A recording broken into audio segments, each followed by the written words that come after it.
WUTK, right here in Knoxville, Tennessee, 90.3 FM from the Hill, broadcasting from the University of Tennessee, where it is homecoming week, and you've got it tuned here to Benny hijacking it, like I said, right at the top of the hour, 5 o'clock it is. And you know what? What a fitting deal. Homecoming, and we kind of got one going on here. I don't know if Gibbs is in the, or Carter actually is in the football playoffs. Maybe that's what he's here for. But our buddy John Paul Keith is in the house. And by the way, I need to remind you that obviously, yes, you're listening to WUTK 90.3 The Rock, and you are checking out UTTV The Rock Unplugged. And you can see that every Thursday, Saturday and Sunday night at 9 o'clock on Channel 194 on the Comcast digital package and Channel 65 on campus. That's where you can check it out on your TV set. And as I said, it is homecoming week here on the Hill at the University of Tennessee. And it's quite fitting that one of our own, one of our finest, has come back from, let's just say, northeast Knox County originally. And now he calls the bluff city of Memphis home. John Paul Keith is here. Great new record is called The Man That Time Forgot.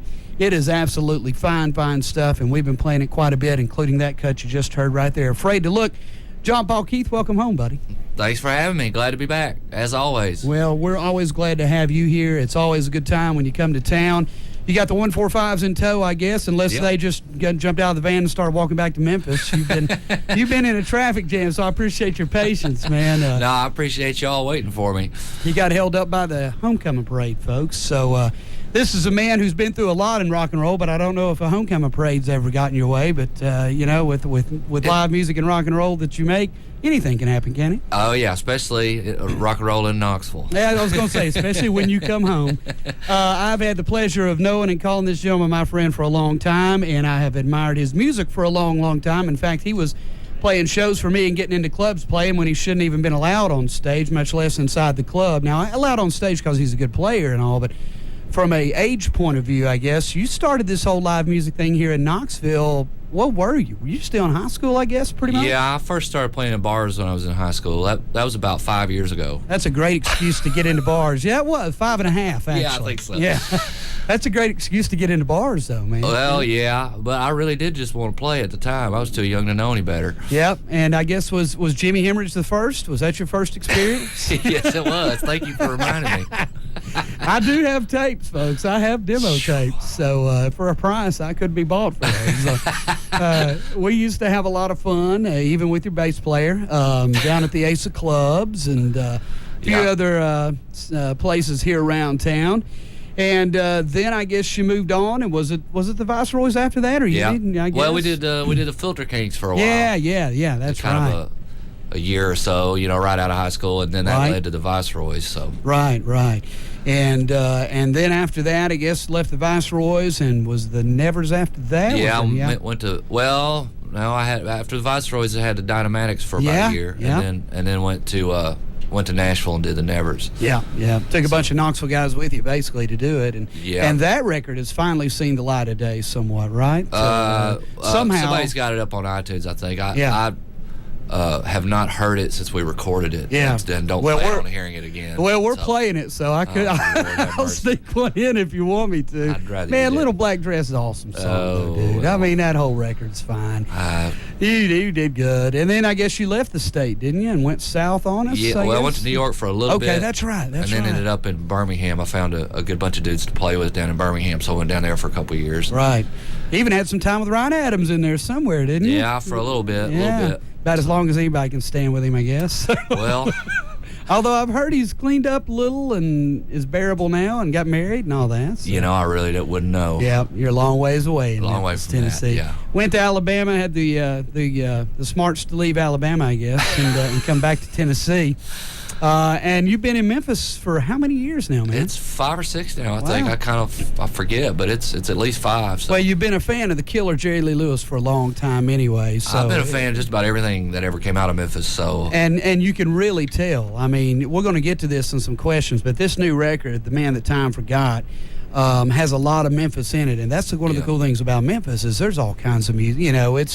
it's blues, it's Al Green, it's country, it's folk, it's all kinds of stuff. Anything you want. Yeah, and that doesn't surprise me that you've stayed there and you found a home down there, man. And it's almost like you're an ambassador for all things music in Memphis right now. Well, that old school stuff, is just, that's my bread and butter. I mean, that's the stuff that I've always loved and grew up playing, I guess. Grew up or trying to play. Yeah. But being actually in Memphis and meeting some of the guys that actually either created that or are kin to somebody that did. Yeah. It's really been a good learning experience for me. It's like you just kind of soak it up after a while. You learn so much. So, I'm really I take it real seriously when we're playing out somewhere. I've been to Europe a couple times, and excuse me, they always bill it as a Memphis act. I take that really seriously because I'm not from there originally. But if somebody's going to call it a Memphis act, you better do good. That's quite a calling card. It really is. Yeah, it's a responsibility. Yes, it is. It really is, man. It really is. Well, before we go any further and they abandon you, don't show up to play, you better tell us who the 145s are.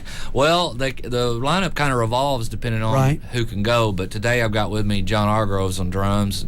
He's the guy that plays on all our records and does most of the touring with us. And on bass, we've got a young fella named James Godwin who doesn't always play with us around Memphis, but when we go on the road, he's young and flexible, so he's ready to go. So we're always glad to have him.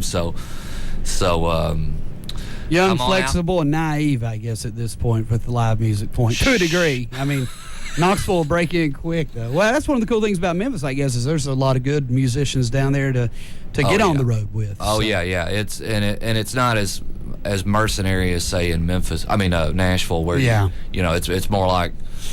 It's just you got a lot big pool of musicians, but it's a laid back atmosphere, which really has been a good fit for me.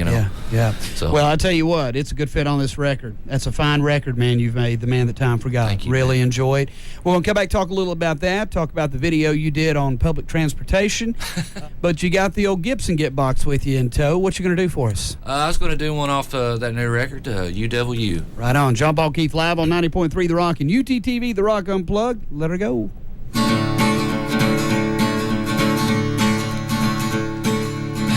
ignites a flame when you call my name? You devil, you. And I've been burning down since you came around. You devil, you. Hearing those sweet lies, the smoke gets in my eyes, but I can't see through. It's not from above, this hell of love. You devil, you.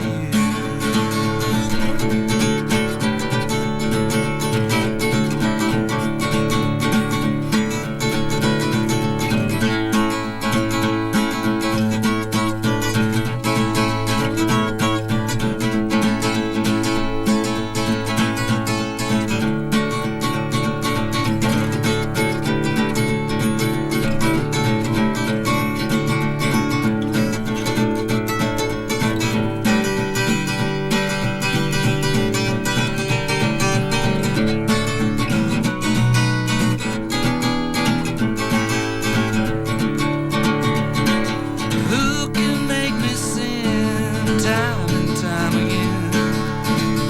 You devil, you. And I just can't resist a single get kiss. You devil, you. And it's a fight long when I'm in your arms, but I'm on to you. It's not from above, this hell of love. You devil, you. It's not from above, this hell of love. You devil, you.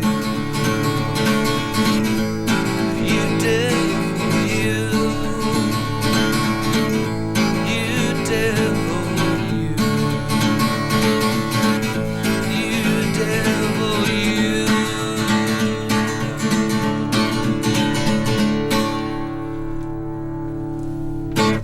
Yes, sirree.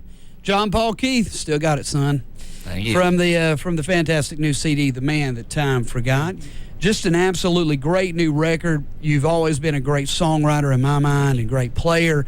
You always surround yourself with good musicians as well. But this one, I think, you've put good records out in the past, but man, this one just feels right. I don't know. I hope it did for you, but yeah. It kind of all came together, and obviously there's stuff on there that sounds, you got a little honky-tonk, a little Buddy Holly kind of feeling stuff. Just, great songwriting as well. The title track, the lyrics to that, especially, I'm the cat you let out of the bag, I'm the smoke off your last drag. Just right off the bat, that song lyrically just knocks me out. It sounds like you had a good time making this record, did you? That's the bottom line, I guess. Yeah, I did. It took a while because of our scheduling, so it was spaced out over some months. But when we were in the studio, we did it fast, and we did it live. I was going to ask, it sounds like a live record, like you all were there recording it? Yeah, it's pretty much live. We would fix a few things here and there, maybe redo a vocal and that kind of thing. But for the most part, we were set up and playing live, even with the keys and everything. And it was all cut to 8-track, 1-inch tape at first, and then we dumped that into the computer. But so it's and it was cut down in Water Valley, Mississippi, right outside of Oxford. Yeah. And there ain't nothing down there, so there's no distractions. Right.